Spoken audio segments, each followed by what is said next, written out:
September 13ஆம் தேதியான இன்று தாவேக கட்சியின் தலைவரான விஜய் அவரது தேர்தல் சுற்றுப்பயணத்தை தற்போது திருச்சியிலிருந்து தொடங்கியிருக்கிறார். பல்லாயிரக்கணக்கான தொண்டர்கள் அங்கு குவிந்து வருகிறார்கள். அந்த காட்சிகளையும் பார்க்கிறோம். இது குறித்து நம்முடன் பேச தாவேக கொள்கை பரப்பு பொதுச் செயலாளர் அருள்ராஜ் அவர்கள் நம்மோடு இணைப்பில் இருக்கிறார். சார் வணக்கம். சார், விஜய் அவர்கள் தனது தேர்தல் சுற்றுப்பயணத்தை முதல்ல திருச்சியிலிருந்து தொடங்கியிருக்கிறாரு. இது குறித்து உங்களது கருத்துக்களை பதிவு பண்ணலாம் சார். இது பாத்தீங்கன்னா தலைவர் அவர்கள் மக்கள் சந்திப்போட இந்த அவரோட தேர்தல் திருச்சியை தேர்ந்தெடுத்து இன்று பெரும் மக்கள் வெள்ளத்தில்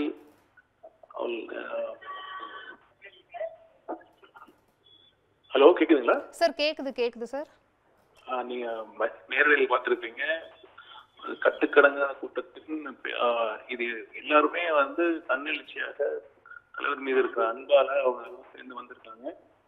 ஸோ இந்த திருச்சிங்கிறது தமிழகத்தின் மையப்பகுதியில் அமைஞ்சிருக்கு. இங்க பல்வேறு தரப்பு மக்கள், அனைத்து சமுதாய மக்களும் இருந்திருக்காங்க. அது மட்டும் அல்ல, வரலாற்றுல பாத்தீங்கன்னா இந்த திருச்சியில தான் அறிஞர் அண்ணா அவர்கள் வாக்கு அரசியல ஆரம்பிச்சாங்க.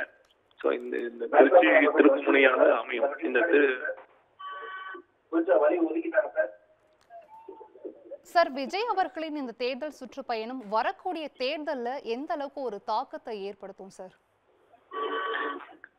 பாத்தீங்கன்னா இப்ப மக்கள், தமிழக மக்கள் ஆளும் திமுக ஆட்சி மீது கடும் அதிருப்தியில இருக்காங்க.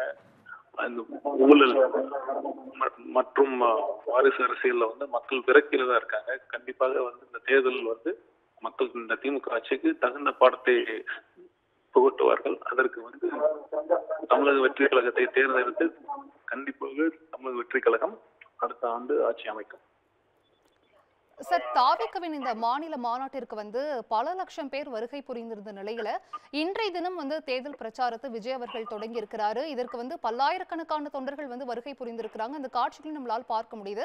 ஆனா பல்வேறு தரப்புல இருந்து என்ன சொல்றாங்க அப்படின்னா, வரக்கூடிய இந்த கூட்டம் தாவேக கட்சியின் தலைவருக்கு வரக்கூடிய கூட்டம் அல்ல, அது நடிகர் விஜயை காண்பதற்காக வரக்கூடிய கூட்டம் அப்படின்னு சொல்லி பல்வேறு தரப்புல இருந்து சொல்லப்படுது. இது நீங்க எப்படி பாக்குறீங்க சார்?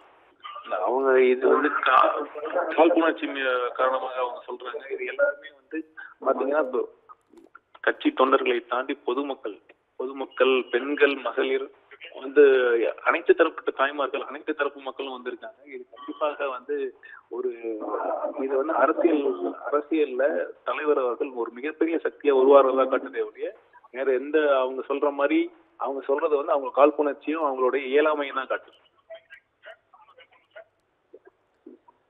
நன்றி சார். இணைப்பில் உங்களது கருத்துக்களை பதிவு செய்தமைக்கு நன்றி.